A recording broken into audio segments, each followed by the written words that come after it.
How do you make a heist film? It's simple. Grab a mastermind, leader, hacker, driver, law enforcement, a few twists and turns, and you've got yourself a blockbuster. Now, imagine instead of that, you replace the crew with magicians. The mastermind was a cloaked figure until the end of the film, and instead of one heist occurring with people on the wiser, 3 heists were happening, not just out in the open, but on the stage of one of the most popular shows in the world.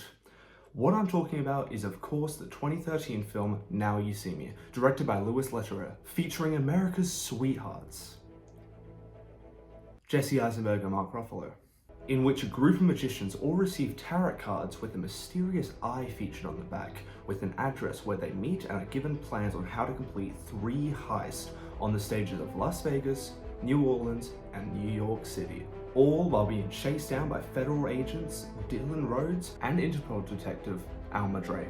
The film's unique narrative challenges the traditional heist genre. Now, let's get into the characters, particularly the film's complicated use of character archetypes. As aforementioned, a traditional heist film has clear-cut archetypes that each character belongs to, while Now You See Me offers more complex characters, some of which are grouped into many of these traditional roles, and others who don't fit into any.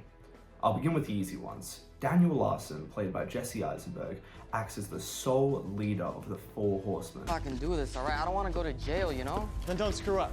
All right, you're always talking about wanting to be treated like an adult. Now might be a good time to start acting like one. Stick to the plan. He's very clearly the one directing the others throughout the film, while still not fully understanding who they work for. His confident, calm, and straightforward demeanor sets him up perfectly for the role of group leader. Now, Jack Wilder, played by Dave Franco, presents a more complex character as he fits into many roles. 5 is clear. Standing by for 6.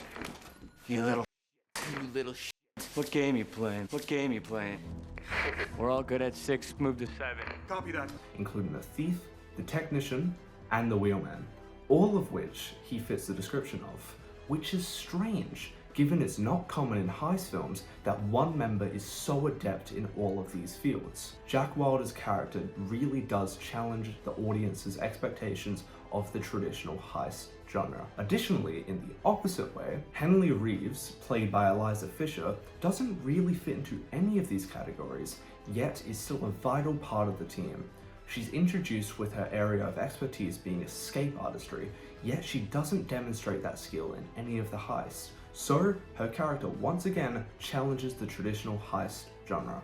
Now, outside of the inner circle, we've got some other vital characters, including Thaddeus Bradley, played by Morgan Freeman, who plays the role of the debunker throughout the film. Whenever the audience is confused, his angelic voice explains what's going on. The eye. It is said they perfected sleight of hand to steal food from the pharaohs and give it to the slaves. Their purpose? Using magic and illusion to even the scales of justice. What separates him from the traditional debunkers in other heist films is his lack of urgency to debunk the 4 horsemen, as his motives lies not in helping to stop the 4 horsemen, rather he wants to sell a film on how they perform the tricks. This motive challenges the heist genre. Moving on, the law enforcement archetype falls under 2 characters. However, the primary focus of the film is Dylan Rhodes. His initial character is extremely cliche, the usual can't catch a break cop who's fumbling behind and getting fooled at every turn. However, it's not Dylan's role as the law enforcement archetype that challenges the heist genre. It's the plot twist at the end of the film, when it's revealed that the mastermind was the man trying to catch them the whole time, Dylan. This interesting twist is another method in how Now You See Me challenges the traditional heist genre. Alright, that's enough about the characters. Let's get into the nitty-gritty. Let's delve into the heists themselves. Typically, heist films focus on one big heist, meticulously planned out and executed. Now You See Me breaks this standard by featuring 3 major heists, each well in the public eye. The first heist takes place in Las Vegas, where the 4 horsemen seemingly rob a bank in Paris during their show. This demonstrates their ability of misdirection. Both the audience in the film and those watching the film are left wondering how they performed this trick. Later, Bradley explains the real heist was stealing the money before the show and replacing it with flash paper.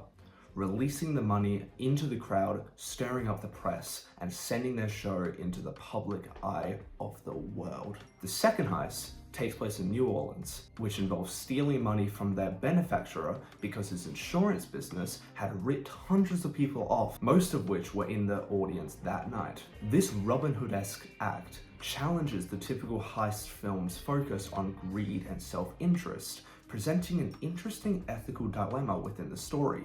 The third and final heist in New York City culminates in the ultimate act of deception, where the four horsemen appear to vanish into thin air.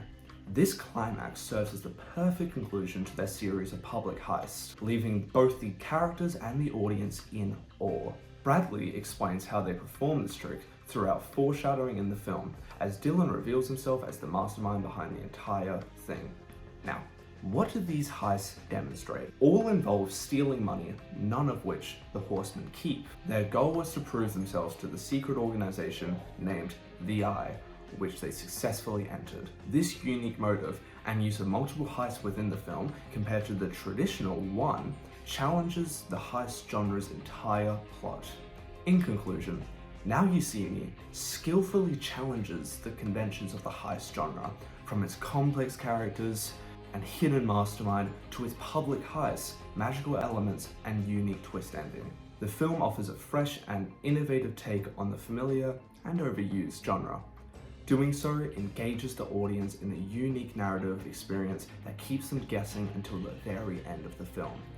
Thank you for watching, and as Daniel Larson says, The closer you look, The less you see.